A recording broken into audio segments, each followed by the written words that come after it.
preparou o caminho para nós trilharmos o Evangelho. Nós vamos preparar o caminho. Bom, se nós pudermos vivenciar. Mas se não der, nós vamos preparar o caminho para que o avivamento aconteça aqui no Brasil.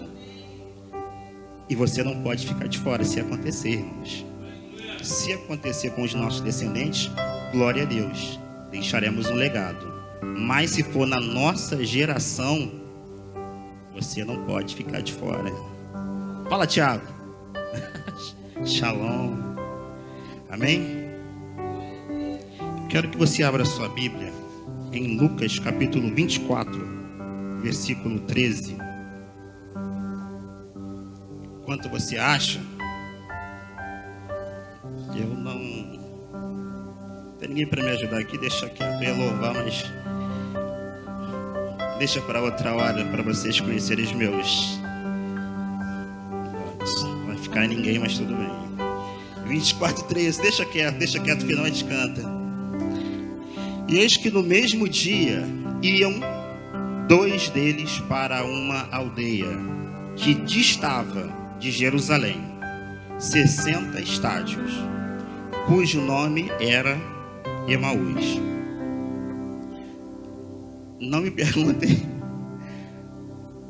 qual é a quilometragem de 60 estádios, mas de uma coisa eu tenho certeza. Pesquisei o significado da palavra distava, que vem do mesmo radical de distante, distanciar, distanciamento.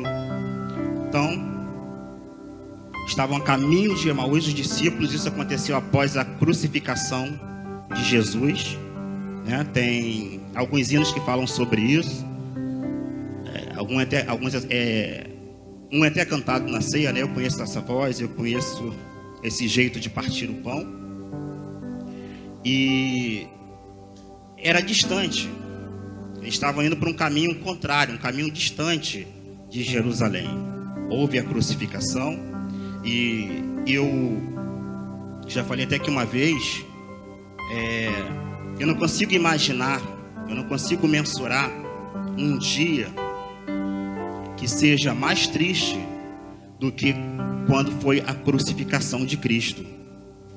Então, por mais que fazia parte da promessa, por mais que estava acontecendo um fato, um episódio que fosse para dar continuidade ao plano original de Deus, porque o diabo ele peca, Lúcifer ele peca, traz consigo a terça parte dos anjos, e nós entendemos que Deus ele é o alfa e ele é o ômega, o princípio e o fim. Então, antes que houvesse o pecado de Lúcifer, isso é muito interessante, Deus ele não espera Lúcifer pecar para prover o Salvador, o resgatador. Deus ele cria antes mesmo que houvesse o pecado. E aí lá em Gênesis capítulo 1 já fala sobre o verbo. João capítulo 1 também fala que no princípio era o verbo. Então o verbo ele já existia mesmo antes do pecado. Então Jesus ele não foi uma consequência do pecado.